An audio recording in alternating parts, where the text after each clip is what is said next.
Assalamualaikum warahmatullahi wabarakatuh. Perkenalkan, nama saya Ninta Armaya Burustepu SPDI, peserta Latsar CPNS tahun 2021 angkatan ke-59.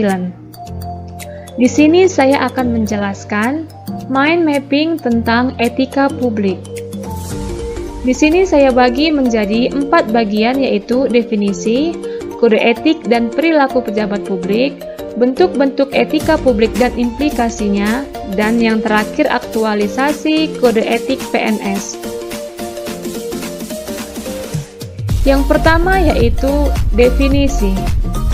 Kode etik adalah pencerminan tentang norma yang menentukan benar atau salah, baik atau buruk perilaku, tindakan, dan keputusan dalam merumuskan kebijakan publik dengan tujuan menjalankan tanggung jawab sebagai pelayan publik.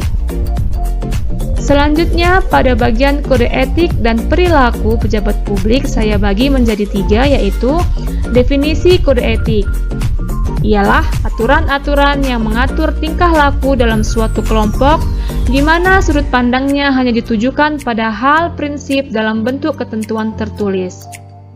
Yang kedua, tentang nilai-nilai dasar etika publik. Terdapat 8 nilai-nilai dasar etika publik. Yang pertama, jujur dalam memberikan informasi. Kedua, bersikap terbuka dalam pelayanan. Ketiga, bersikap tulus.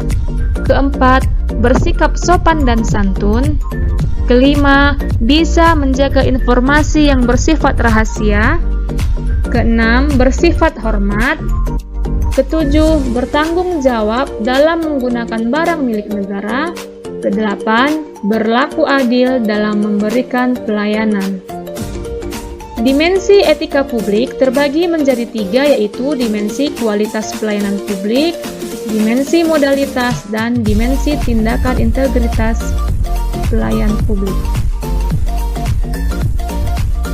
Pada bagian bentuk-bentuk etika publik dan implikasinya terdapat 5 materi. Yang pertama, pentingnya etika dalam urusan publik.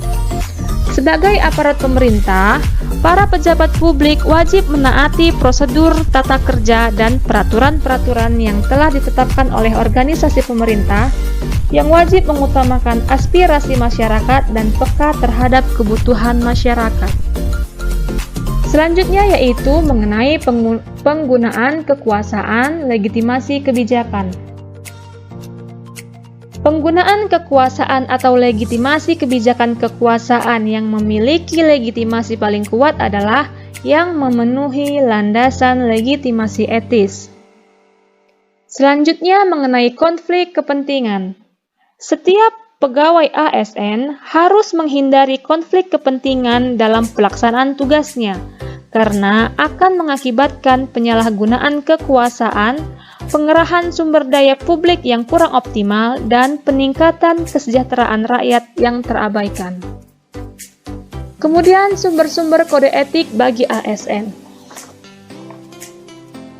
Sumber-sumber kode etik yang telah berkembang dalam sistem administrasi publik sejak kemerdekaan yaitu salah satunya Peraturan Pemerintah Nomor 11 Tahun 1959 tentang Sumpah Jabatan Pegawai Negeri Sipil dan Anggota Angkatan Perang.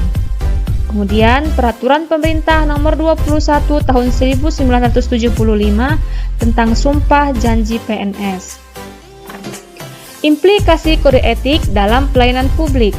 Sosialisasi dari sumber-sumber kode etik itu beserta kesadaran dan penyadaran akan perlunya menaati kode etik harus dilakukan secara berkesinambungan dalam setiap jenis pelatihan kepegawaian untuk melengkapi aspek profesionalisme dari seorang pegawai sebagai pelayan publik. Terakhir yaitu aktualisasi kode etik PNS.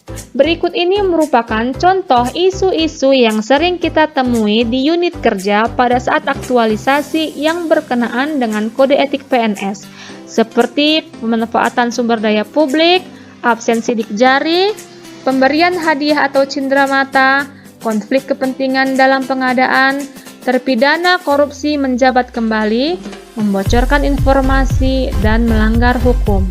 Demikianlah mind mapping mengenai etika publik. Semoga bermanfaat. Terima kasih.